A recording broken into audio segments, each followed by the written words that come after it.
Welcome to Next Level Play Therapy, a weekly podcast dedicated to supporting the next generation of child and adolescent therapists to provide exceptional play therapy services.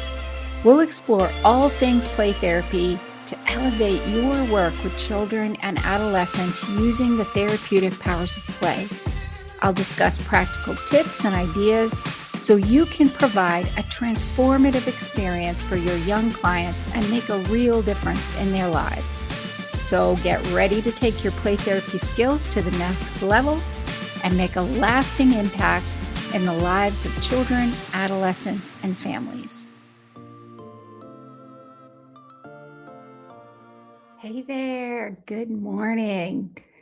So how many of you, if I said, I love writing treatment plans, they're the best, I can knock those out in no time, I use them all the time, how many of you would raise your hand and say, that's me?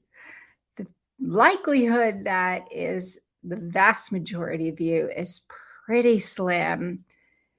Most mental health professionals hate writing treatment plans. Hate writing treatment plans. In fact, I've heard mental health professionals, play therapists complain that they're useless. They're just to satisfy the paperwork gods or satisfy agencies or satisfy insurance companies. And I actually don't agree with that. I mean, I get it. And at the same time, I think it's short-sighted. Typically, when I dig a little deeper with people as to why they hate them so much or don't even do them, it's been my experience that quite a lot of people, especially in private practice, don't even do treatment plans. And if your agency isn't doing quality control for paperwork, then the likelihood people are not doing their treatment plans is pretty high. And why is that? When I talk to people a little more in depth about treatment plans, what I usually find out is they either don't know how to write them, they don't know how to do them effectively and quickly, and they don't know how to use treatment plans to get really good results for their clients. And why is that? I mean, think back. How many of you in graduate school, when you were taking your courses, how many of you did a whole course on treatment plans and progress note writing and psychosocial assessments? You might have had a psychosocial assessment class where you wrote some of those, but the likelihood you did some treatment planning is probably kind of low. If you did, that's pretty good. The thing is, though, the other thing that's going to determine your treatment plans is your agency. They may want specific things for their treatment plan based on what they're trying to accomplish and what insurance or their whoever it is they're accountable to. So today I want to talk about how can you write meaningful treatment plans that actually are useful and you can get them done quickly and learn a structure. That's the key, learning a structure to get those done. So that's what I want to talk about today. What can you do to write meaningful treatment plans to make them useful and help you measure progress for your clients in treatment? So if you're joining me today, I would love to know who's here. Post your name in the comments, post where you're from, what population you work with, what's your experience with treatment plans, and how do you feel about treatment plans? So I'm Cathi Spooner. I'm a licensed clinical social worker here in the U.S. with over 30 years experience working with children, adolescents, and families. And I'm also a registered play therapist supervisor, and I've been doing that for a couple of decades using play therapy specifically with children, adolescents, and families. And so if you're joining me, I'd love to know who's here, what's your experience. If you find this information useful, please feel free to share it across your social media platforms. If you're following on YouTube, then feel free to hit the like button and the subscribe button. I go live every week at 7 a.m. Pacific time and talk about all things play therapy and expressive arts, helping the next generation of play therapists kind of level up your play therapy skills to get really good results for your clients and make a meaningful impact in their lives. So I live stream into Instagram, and I also live stream into my Facebook group, Play and Expressive Arts Therapy Playground. If you're on YouTube and you're a child and adolescent therapist and you want to use play therapy and expressive arts, feel free to pop over there to Play and Expressive Arts Therapy Playground to join my Facebook group. You do have to answer all of the questions in order to get in, or you won't get in. And I also live stream into my YouTube channel, Cathi Spooner Renewing Hearts Consulting, or Renewing Hearts Training. And that's after the live stream, the replays automatically generate. So they're pretty easy to find in my Facebook group. I pin them in the featured section. You may want to pop over to my YouTube channel.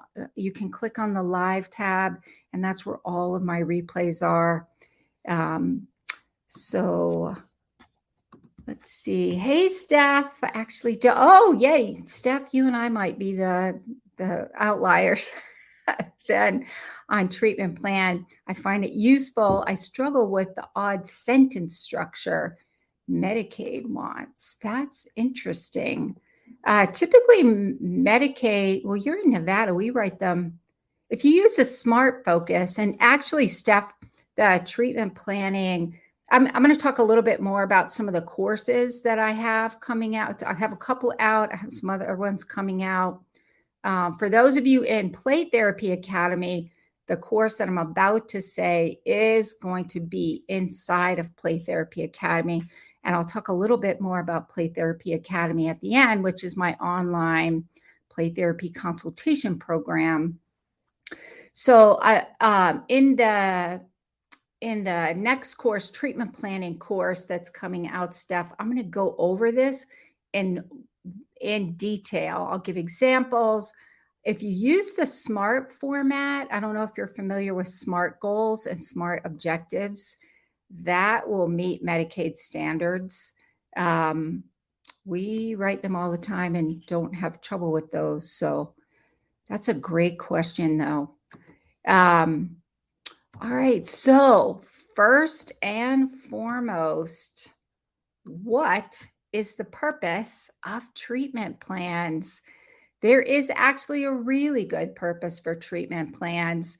Part of it is okay, so there's two parts to treatment plans. There's the treatment planning process, and then the outcome of the treatment planning process are treatment plans. And the treatment planning process is tied to your case conceptualization process. And that's another course. So if you're interested in that, these two go hand in hand. And if you don't have good case conceptualization, you're going to have a hard time developing treatment plans. And that's usually where a lot of people get stuck, which is why I did a whole course just on case conceptualization, and then separated that from the treatment plan process, because you need both. Your case conceptualization, and I'll talk a little bit more about that, is tied to treatment planning.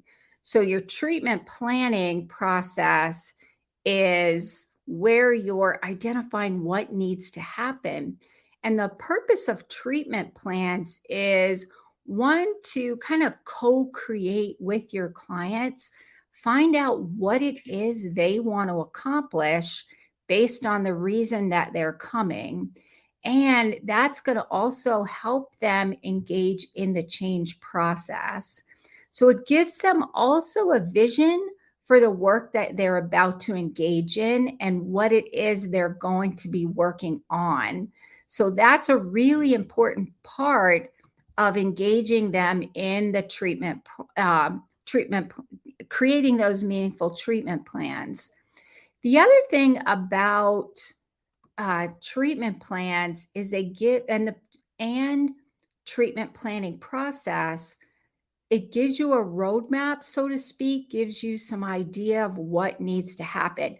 This is true even if you are a process-oriented therapist.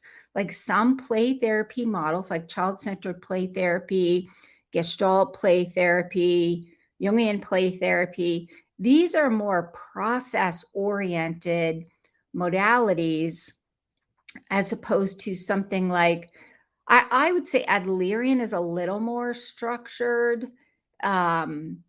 Definitely cognitive behavioral play therapy or prescriptive play therapy. These are a little more structured. So even with these process-oriented play therapy models, you still need to know where your client's starting and where they need to end up. So in between, there's gonna be a kind of an ongoing process. These modalities still have phases or stages of treatment, which means there's certain things that have to be accomplished in each stage of treatment, which means you have an idea of what needs to happen from the beginning to the end.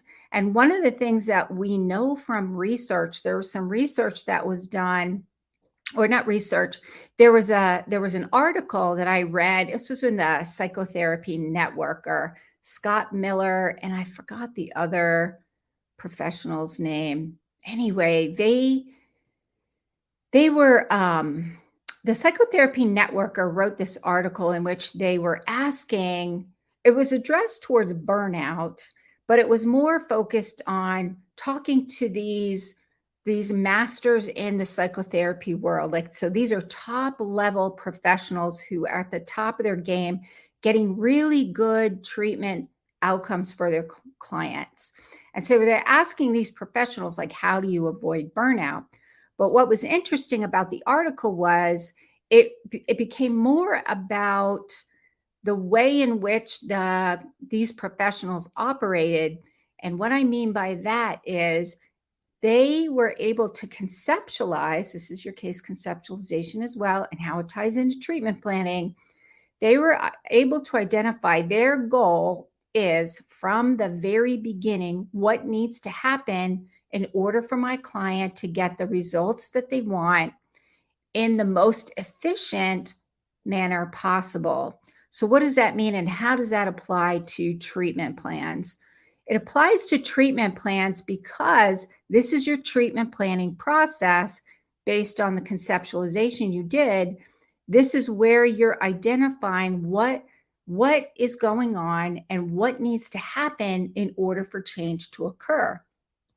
So even with these process-oriented models, I propose, and I am a firm believer that treatment plans are still a really good roadmap that gives you an idea what needs to be accomplished and how it's going to be accomplished, and how you're going to know, and how your client will know, and how their parents will know, or their guardians, how they're going to know when they've accomplished what they want to accomplish. Because we all know at the end, as you're nearing termination, some termination is always going to bring up grief and loss issues.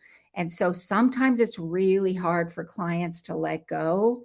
And if you already have an idea of the benchmark, so to speak, that they're going to accomplish, part of the work that you're going to do is how to help them let go of some of the scaffolding, so to speak, of the treatment process and begin to work towards that successful graduation from counseling. And that's the goal. The goal is, I always tell my clients this all the time when we're in that treatment planning process. My goal is to work myself out of a job. What that means is helping you accomplish what you want to accomplish, to be better, to feel better, for things to be better. And the question that I always ask when I'm in that treatment planning process is, what would you like to be better by coming, and what will that look like? This gets buy-in from the clients and begins to help them understand, okay, we have a purpose. Here's what I would like to accomplish. Here's what this is going to look like. So as you're going through all of the phases of the treatment process, then you're going to be kind of looking for these and facilitating that change process for those things to accomplish. So the other thing to think about, and this to me is kind of related to documentation in general. It relates to the treatment planning and treatment plan process, in that it ties everything together. And this is called, I don't know if you've ever heard of the golden thread. Oops, I put threat. That should be golden. I'm going to change that right now. Golden thread. If you're watching on Instagram, I mean, you won't see my banners, but if you're on LinkedIn or Facebook or YouTube, you're going to see my banners. So the golden thread analogy for documentation, meaning if you think about a golden thread that ties together all of the components of documentation, from your psychosocial assessment to your diagnosis, to your treatment plan, to your progress notes, to your discharge summary. You should be able to see the connection between your case conceptualization or biopsychosocial assessment, or whatever kind of assessment you do, to your diagnosis, because your diagnosis should be supported by your case conceptualization. And this is going to tie to your treatment plan, and that is going to tie to your progress notes. So all of these fit together. And this, again, this is true, documentation gives you a picture of the treatment process and what needs to be addressed in treatment.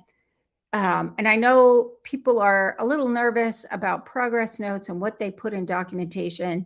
I know, none of us really love documentation.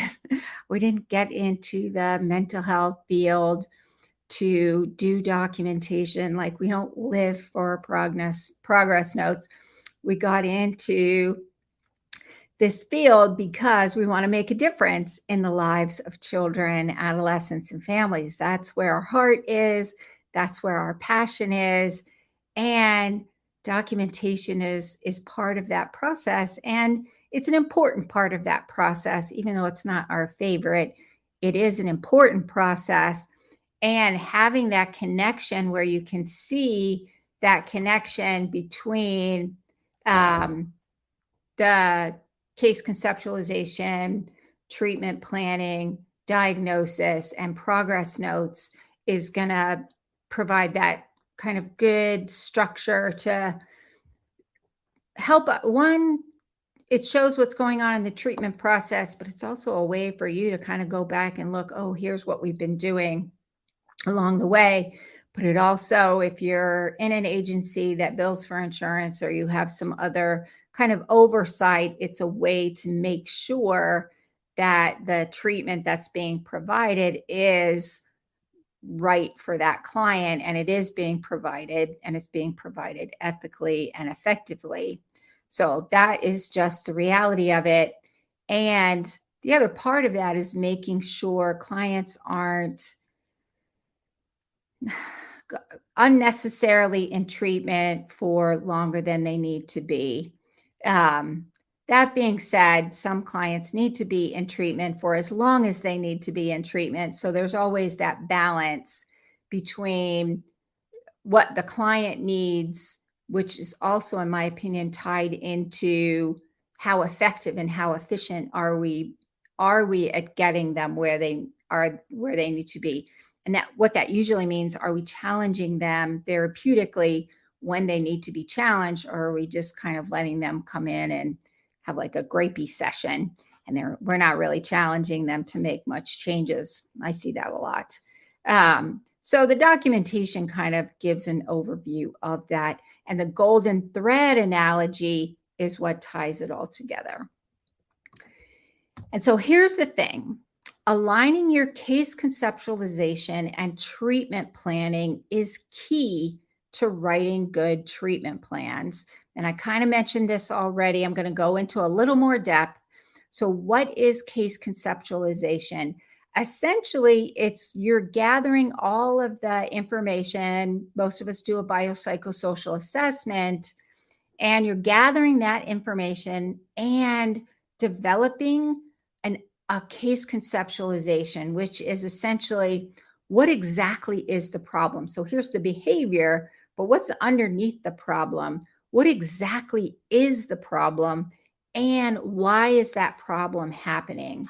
If you're interested in case conceptualization, then I've done some previous live stream episodes, so you may want to go look at some of those previous episodes. If you're in my Facebook group, you can just kind of peruse through the featured section. If you're on LinkedIn, it's probably easiest to find them on my YouTube channel and Instagram. You may want to go over there and check out my YouTube channel as well in the live tab. And if you're interested, I also have a course on, it's an online course. Take it in your time zone when it's convenient for you, on getting grounded in play therapy case conceptualization. So I have a whole series that I am in the process of creating. 2 of them are already done. One of them is about ready to come out, which is, so it's called the Getting Grounded in Play Therapy Excellence series. The first in the course is Getting Grounded in Play Therapy Foundations. The second course is Getting Grounded in Play Therapy Case Conceptualization. And the course that's about to come out by the end of the month is called Getting Grounded in Play Therapy Treatment Planning. And then the one after that will be on progress notes.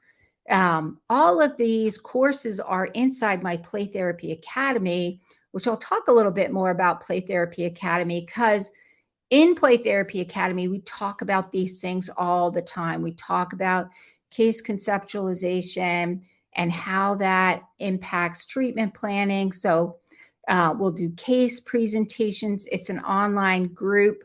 We meet twice a month for online group consultation.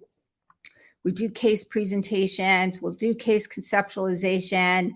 We have other, so we'll talk about what strategies are making sure the play therapy model is being applied effectively, and what kind of interventions might be useful for whatever is going on with your particular clients. We do that twice a month. In addition to those meetings, these courses are inside that course.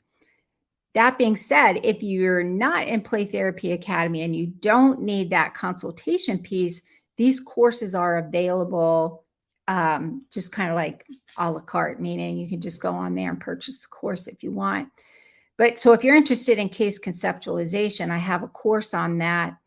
Treatment planning is taking that case conceptualization, so what exactly is the problem and why is it happening, and doing that with a cultural lens to make sure you're understanding the role of culture in what's going on with your clients, as well as identifying any resiliency factors. You take that to figure out and identify the focus for treatment, like what needs to happen in order to change, and how will that change take place. That's going to be, the result of that is going to be a treatment plan. So it's your case conceptualization, and that forms the foundation for your treatment planning, which is what are you going to do? So what's the problem? And the treatment plan is, how are you going to help your client get better? And what do they need to do in order to get better? The thing with case conceptualization and treatment planning is that it needs to align with your play therapy theoretical model.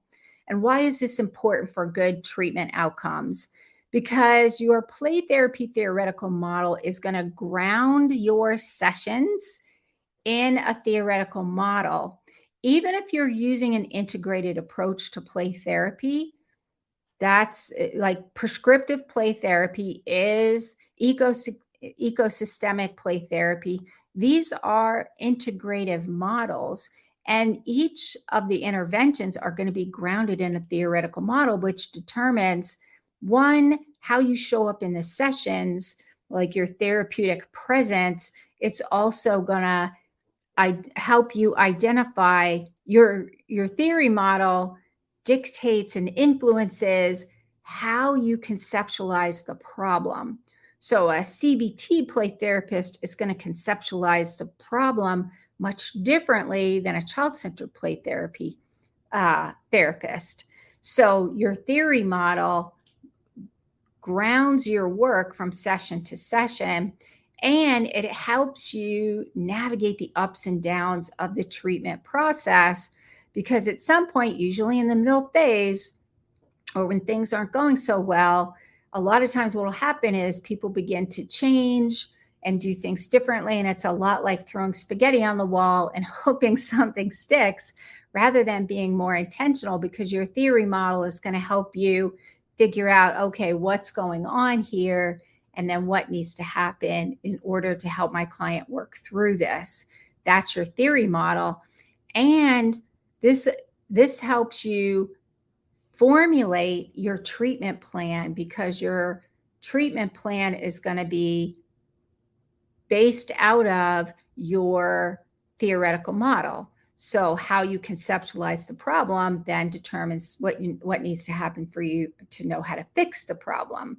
And so they do tie in together. And this is where they, even with process-oriented treatment plans, they are still meaningful, because then what happens is you and your client came up with and co-created what they want to be better and what that will look like. And you put that down in the format of a treatment plan with goals and objectives that identify what you want, what your client wants to be better. And then you've given that language in terms of goals and objectives and interventions to identify, okay, here's what needs to happen. And how will I know when things are better? You're going to be able to look at your goals and objectives to get a sense of where you are in that process. But the other thing is, if you're reviewing these regularly with your clients, their parents, depending on the age of the child, then it kind of reminds you, okay, here's what we're working on. Because how many of you get in the treatment process and you kind of get a little lost in there and things happen and you go this way and that way? It kind of helps you, if you periodically review, go back and review those goals and objectives with your clients and look at the interventions. Are these still working? Then it kind of helps keep you on track of where we're going and what needs to happen. It also helps your client kind of come back and think about, oh yeah, we're working on this. Oh yeah, I'm supposed to be doing this. You know, especially with parents, they're working on some parenting goals. You should have some parenting goals and objectives in your treatment plan. So reminding parents what they're working on, reminding kids what they're working on, depending on how the age of the child and if they're in that process. And so it really helps your clients also be engaged in the change process in a much more intentional and focused way. So if you're writing treatment goals and objectives and using interventions that meet the need, then they will be good. And if they're not, then reviewing those means, oh yeah, we need to make some adjustments here. What adjustments do we need to make? And you're doing it together. To me, that's one of the most effective things about treatment plans, is going back and reviewing them and saying, oh, here's where we are. Is this still working? If we need to shift a little bit, what is that going to look like? So that is it for today. Let me do a little recap on today. Writing meaningful treatment plans in play therapy. First and foremost, treatment plans are the outcome of the collaboration between you and your clients to identify what you and your clients are going to work on during the treatment process. And the golden thread analogy is how all of these different parts of the documentation work together and support each other. So you want to make sure you're tying them all together. And that does kind of give you a roadmap. I always think of it like a plumb line. I don't know if you're familiar. This is kind of a building analogy. In order for builders to have a straight line, they use this chalk line, and it rolls out, and they have a start and an end, and it's string with chalk on it. So they pull it out, and it's really tight, and then they'll kind of pluck it, so it leaves this chalk line on the surface where they need to create that straight line. And that's kind of what the golden thread, I think of the golden thread analogy is like that plumb line. Are we all matching up? And what does this picture look like through my documentation? And then finally, treatment plans are the outcome of your case conceptualization and the treatment planning process. In order to have effective treatment plans, you first need to have effective case conceptualization. That's going to then identify what the focus of treatment needs to be. So what are you going to do to help your clients? What are your clients going to do in order to get better? That's that treatment planning process. And the outcome of that is a treatment plan. And your case conceptualization and your treatment planning process are heavily influenced by your theoretical model. Your theoretical model is what influences how you identify the problem and how the problem is going to be resolved. So that's an important part of the process. So that is it for today. If you're interested in Play Therapy Academy is an online play therapy consultation program to help you do that case conceptualization with each of your clients. So we know in play therapy, we need good training. The thing is, consultation helps you take that, what you've learned in your training, and apply it from session to session to session to session. And in that consultation program, we meet twice a month, and you have not only my 30 years of experience, you have the experience and wisdom of the other members in the program. And so what we'll do is we'll staff cases, we'll do that case conceptualization, we'll figure out what the problem is, we'll identify what needs to happen, we'll give some ideas, we'll also make sure whatever theoretical model you're using, that's being applied so you can get the best outcomes for your clients. Plus, you have the support of your colleagues. We have some amazing professionals in my Play Therapy Academy. So I have two cohorts. Right now, I do have some openings that when they fill up, they're going to be full, and I won't have openings until somebody isn't doing it anymore. Right now, I have, I believe I have 4 openings. So I have one or two left in my Saturday cohort, and then I have a couple in my Wednesday cohort. If you're interested in Play Therapy Academy, then you can pop over to my website at rhplaytherapytraining.com. Go on the supervision page, look for Play Therapy Academy, schedule a free 30-minute interview, and we can talk about how Play Therapy Academy can work for you and make sure it's a good fit for you. If you're interested in some of the courses that I have, you can hop over to my website on the courses page. Alrighty, and I will see you next week. Bye. Thank you for joining me on this episode of Next Level Play Therapy. I hope you found the discussion valuable and gained new insights and ideas to support your work helping children, adolescents, and families heal. If you enjoyed this episode, be sure to subscribe to the podcast and leave a review. Your feedback helps to improve and reach more people who can benefit from this information. Remember, play therapy is a powerful tool for healing and growth. Whether you're a new play therapist or experienced, I encourage you to continue your learning journey to unlock the potential of play in your own work and relationships. If you have any questions or topic suggestions for future episodes, I'd love to hear from you. Connect with me on social media and visit my website at Renewing Hearts Play Therapy Training to stay updated on upcoming episodes, trainings, and resources. Thank you once again for listening to Next Level Play Therapy. Until next time, keep playing, learning, and growing.